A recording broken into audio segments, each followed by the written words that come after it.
What's up, everybody? Coach Ceelo here. Today, we're going to do a little bit of a continuation from the last podcast I did. And the last podcast, I was talking about one of the biggest pet peeves that I have. And now we're going to move on to the second biggest pet peeve that I have. And that has to do with recruiters, training companies, people that are in the business for high-ticket closers. And this happens in all other sales genres as well. But, you know, high-ticket closers has become a buzzword right now. And I don't know if you guys have noticed, but there are times when people are using the word high-ticket closing for something that is not high-ticket closing. And they're using it because it's a buzzword and it attracts sales talent.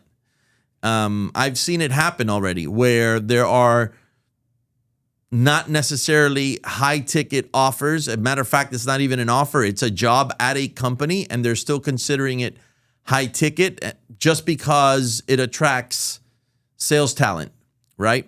But that's not my biggest peeve. That's just the beginning of what I'm going to be talking about today. So what is my second biggest peeve when it comes to the things that are happening in this industry?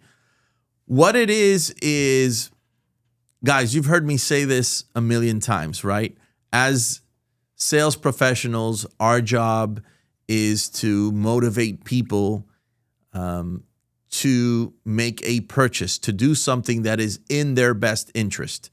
And while doing so, sometimes we help them overcome the most difficult objection of all, which is themselves, right? They're the ones that have been keeping themselves where they're at, and we have to kind of be salesperson, psychologist, coach, all of these things to help them make that decision, which in the end is in their best benefit, right? It's for their benefit. But you've always heard me say that, you know, the salespeople sell the customer, but then management, leadership, and the company sell the salesperson. So my biggest pet peeve is when you're being recruited or you're being enticed or you're being sought after to join a company. Now, I know that sounds weird because it's not like they're knocking on your door, right? You're the one that's either applying for the job or you found out about the job or you saw it on IG or you saw it somewhere, apply below, DM below, whatever the case may be, right? Whatever alleyway, whatever, you know, way it came to you. The point is, though, that the recruiter, and I got nothing against recruiters. I love you guys. You guys got us work, right? But the recruiter or the HR rep of the company, or a lot of times if it's a small company, it could be the owner of the company, the person doing the offer, whatever. They're going to make some pretty bold claims that aren't necessarily true yet, right?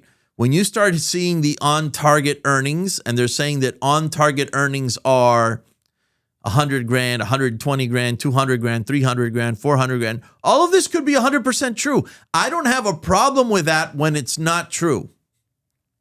What I have a problem with is when it's outright a flagrant lie. Just like it's unethical for us as high-ticket closers and as salespeople to outright lie to somebody, it's also unethical for somebody who's trying to get you in an offer or entice you into an offer or interview you for that offer to make it sound like it's something that is not. And so that's why the previous podcast that I did was so important, because I helped you ask a couple questions that will help you unearth some of the bullshit and see whether it is or it isn't. And so that's the biggest one. Stop telling high-ticket closers they're going to make over 100 grand if they're not with your offer. There's better ways of positioning that, guys. You could say ground floor opportunity. You could say this is going to become the type of company that will do X, X, X, X. But the problem is that they want to start filling the calendars now, and they want salespeople that are seasoned, and they want those in there now versus the ones that they've got to train up. Well, guess what? now you got a problem. Because if you're getting a seasoned salesperson who's either leaving their seasoned sales job or leaving another offer to come over to yours, and they're making six figures and probably spending a lot of it as well, because you know how salespeople are, right? That transition is going to be a disaster for that high ticket closer. That transition is going to be a disaster for that team because you didn't set the right expectations.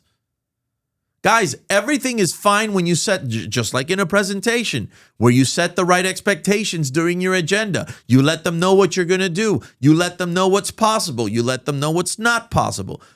That's exactly what you should do if you're running a team of high ticket closers. And so if you've got a new opportunity, then that's beautiful, because what you're offering is ground floor opportunity to grow a business from zero to hero. Be part of the founding group that made it happen. That looks really good on a resume. And if you're a high ticket closer and you are a grinder and that's what you're looking for, and you're young and you want to go out there and kill it, and even if you don't have much experience, any one of those is amazing. But also what you're doing is you're setting the right expectation. You're letting them know, hey, there's a lot of potential here and there's a lot of money to be made. We just have to figure it out. And if you're willing to grind and figure it out together, then we're all going to make money together. Doesn't that sound great? Rather than tell somebody, oh yeah, on target earnings is going to be, 20 grand a month, 30 grand a month, when not only has it never been made, but there isn't even a path to making it. Meaning they can't even tell you how it's going to happen. Because when it's new, guess what? That means the marketing is new. That means the marketing hasn't been set up yet. That means they don't know yet if setters are going to be part of this or not. I mean, there's so many things. And so things like this have happened to me in the past. That's why I'm sharing this with you guys. I am a career coach and a career salesman. I never stop selling, by the way, guys, because I like to keep my axe sharp.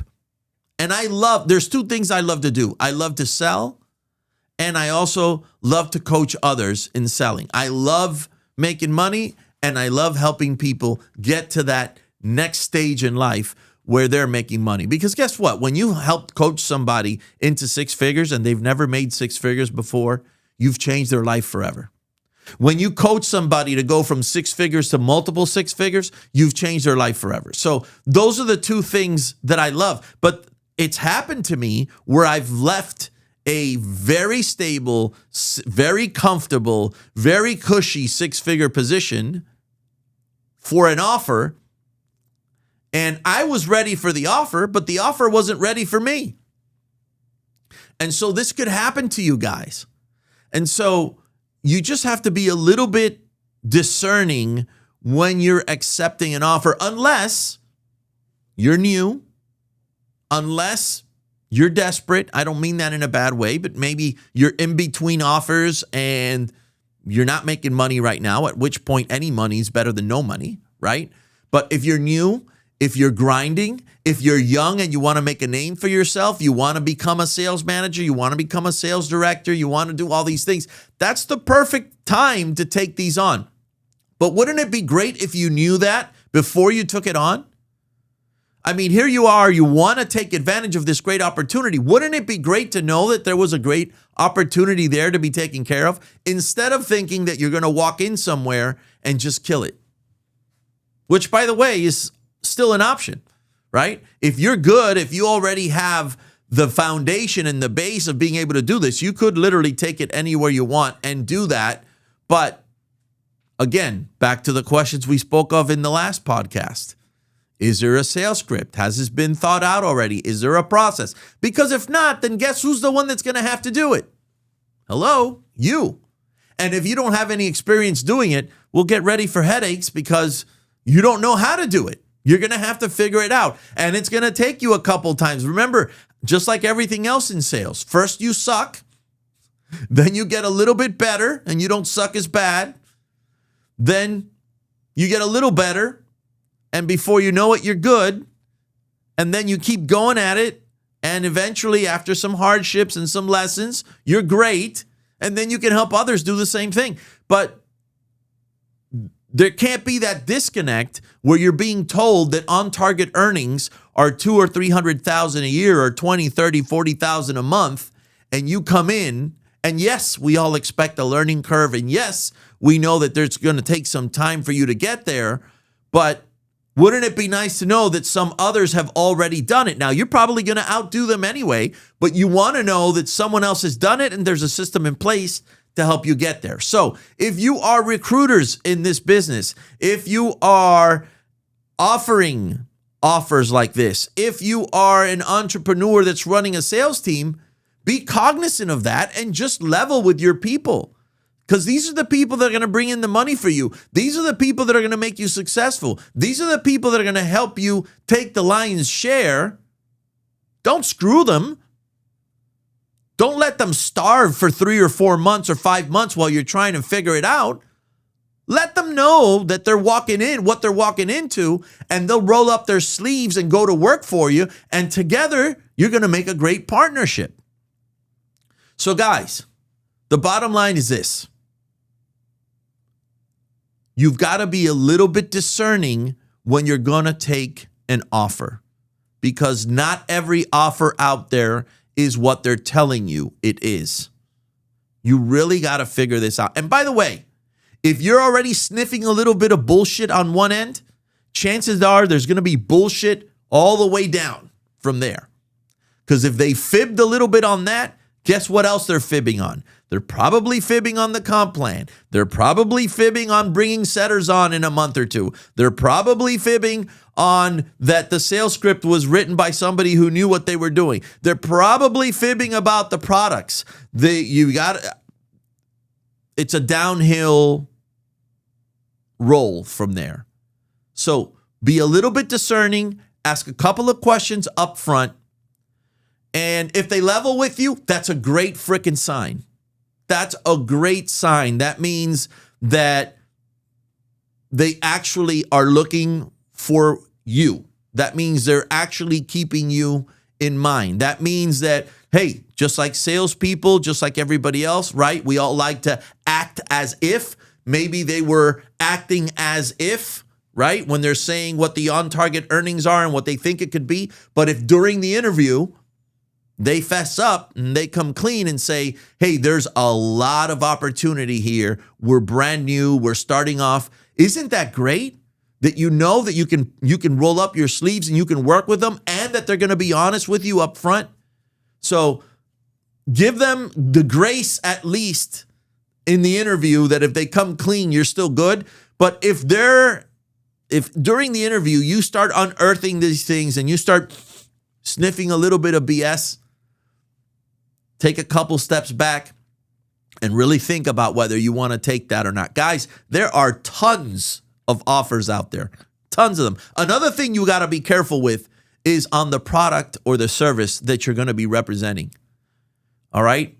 There's nothing worse than tarnishing your reputation on something that ends up being a flop, meaning it doesn't do what it said it was going to do at all, or that the customer service was so bad that you got these people calling you now back, people that you sold.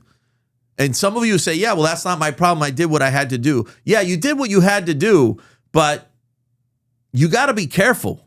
We're in the times of social media right now. People will find you and ask you out.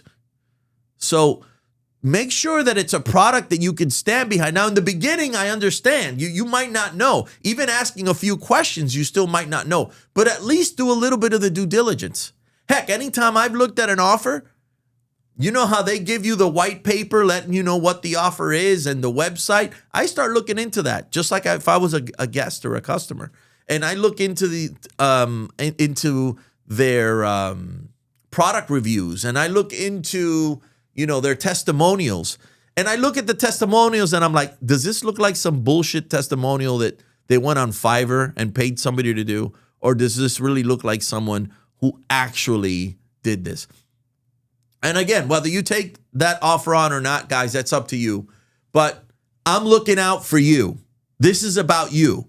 I'm all about my timeshare sales professionals, my high ticket closers, and all my other sales pros out there, my real estate agents, my car dealership agents, my insurance brokers.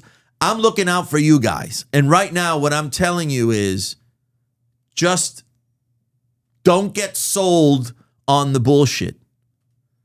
Go excited. Go out there to make an impression. Get ready to really kill it.